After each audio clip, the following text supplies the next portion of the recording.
Just days after President Trump announced that he'd called off military strikes on Iran, with only minutes to spare, came a warning that Washington was not backing down. National Security Advisor John Bolton, who was on a visit to Israel, said Iran's nuclear ambitions and its involvement in many conflicts around the region represented a threat to international peace. Neither Iran nor any other hostile actor should mistake U.S. prudence and discretion for weakness. No one has granted them a hunting license in the Middle East. But although the president cancelled the airstrikes, reliable reports say the US launched a cyber attack on Iran designed to cripple its computer systems. Such an attack would target Iran's defence capabilities, such as its missile sites, which succeeded in bringing down the drone which the Iranians have been proudly displaying. Military sources say a cyber attack would have been prepared to coincide with the airstrikes, and once they had been called off, they may have decided to implement the cyber attacks anyway as a warning. Iran's President Hassan Rouhani today accused the United States of having an interventionist military presence, which he said was responsible for the Middle East's problems. I would say what Iran is seeking here in order to come to the negotiating table is a dialing back of U.S. sanctions. And this is where there's distance between both sides. If the U.S. keeps putting more and more sanctions on Tehran, it's hard to see how the end game is going to come to fruition at a pace that we need it to. British Foreign Office Minister Andrew Morrison had meetings in Tehran today with senior Iranian government officials. In a statement, he said, "I reiterated the UK's assessment that Iran almost certainly bears responsibility for recent attacks on tankers in the Gulf of Oman. Such activity, which carries a high risk of miscalculation, needs to stop to allow for immediate de-escalation of rising tensions. And I was clear that the UK will continue to play its full part alongside international partners to find diplomatic solutions to reduce the current tensions." There are high-level representatives traveling to Tehran and impressing upon Iran to stay in the nuclear agreement and to keep tensions at a minimum. At the same time, without a bigger effort on behalf of Europe, they risk to make themselves irrelevant. President Trump's approach to Iran is in sharp contrast to his policy on North Korea, who revealed today that Kim Jong-un had received a personal letter from the US president. The Korean leader described it as excellent.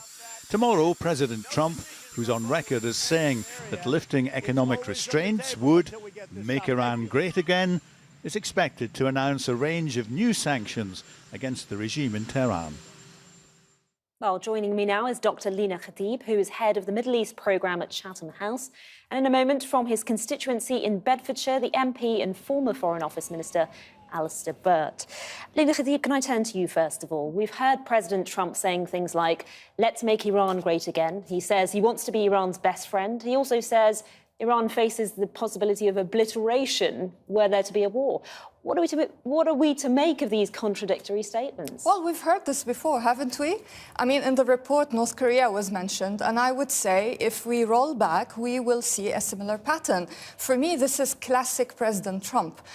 He issues contradictory statements. He seems to change his mind between one day and another. But the aim of this is, I think, to confuse the other side and to kind of keep them on edge, because this, I think, gives him the upper hand in the negotiations that may happen in the future. And of course, we all hope that this will result in negotiations and not conflict. I mean, you mentioned North Korea there. We saw Kim with his letter that he describes as excellent from President Trump. It seems that President Trump is taking a slightly different approach to North Korea as he is to Iran.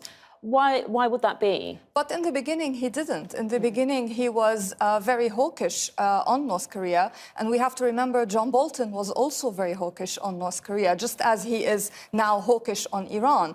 I feel that President Trump is very aware of these contradictions within his administration and feels that they are to his benefit. So I wouldn't put it beyond the US and Iran eventually to reach a stage of exchanging letters like we're seeing with President Trump and North Korea. But we have to also remember that this change of heart, or at least tactics, vis-à-vis North Korea, until now have not resulted in any actual peace deal. And therefore, we shouldn't think that this is going to be resolved anytime soon with Iran. So Donald Trump is under pressure from those within his administration, John Bolton perhaps? Well, he is under pressure because of the election. And this is what gives Iran leverage, because they know that entering war is not going to work in President Trump's favour when he's trying to be re-elected. OK, thanks very much, Lena. If I can just turn to you, please, Alistair Burt. Having been a minister in this situation yourself, what sort of words, what sort of conversation would a British foreign minister be having in Tehran today? Andrew Morrison will be warmly received in Iran. It's a very processed conversation. Andrew Morrison will have things he wants to deliver on behalf of the United Kingdom. Iran will listen and counter with issues their way. The truth is that there is fault on all sides here. Iran plainly engages in activity in the region which worries other regional countries. And also, they find themselves in the right in relation to having signed a deal which confined their nuclear activities, which the United States has walked away from. So both sides have things that they can put to each other, but until one moves first in a conciliatory way to try and de-escalate, then we have the sort of problems that we're seeing today. If the President of the United States wants to make Iran great again economically, he could actually return to the JCPOA, which confines the nuclear issue for Iran and stops their nuclear progress, and make some moves on economic matters, and then use that as the base for the wider negotiations to counter things that Iran is doing. I mean, we're hearing talk of sanctions being launched tomorrow, further sanctions. Do you think that's wise? What sort of impact is that going to have? I don't really, because ever since the United States came out of JCPOA and applied the sanctions, we've not seen any change in Iran's behaviour. I'm well aware the United States wants to follow a policy of maximum pressure, and the United Kingdom can well understand the pressures on other states. I think it's very much worth remembering at the moment that this isn't all about Iran and the USA. If anything happens between them, it won't be the United States that gets affected so much. It will be the other states in the region that might find themselves involved in a war. The wise words of Dr. Anwar Gargash today, the Minister of State in the UAE, who said these tensions are long-standing, they need diplomatic and political resolution, and the regional actors must have a strong voice, should be remembered. This isn't all about the West and Iran. It is about Iran's behaviour in the region, but the need for the region to solve this issue and stop the moves towards conflict. Do you think there's enough trust between countries in the region, though? I mean, Saudi Arabia has been seen as taking a role where it escalates tensions with Iran. No, there's no trust between nations, but that's not unusual. And as Hillary Clinton once said, you know, don't make peace deals with your friends.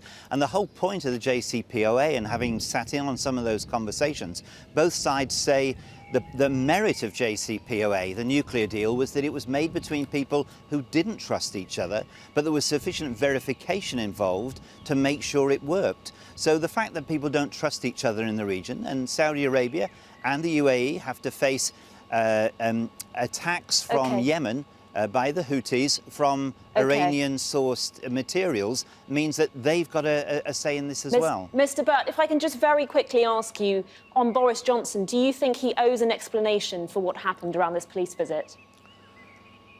No, thank you for asking. You've asked me to talk about Iran. Others have spoken about Boris Johnson today, as Liam Fox has done. Boris Johnson will answer for his own actions, but it's not part of an interview in relation to Iran. Thanks very much for joining us, Mr. Burt. And thanks also to Lena.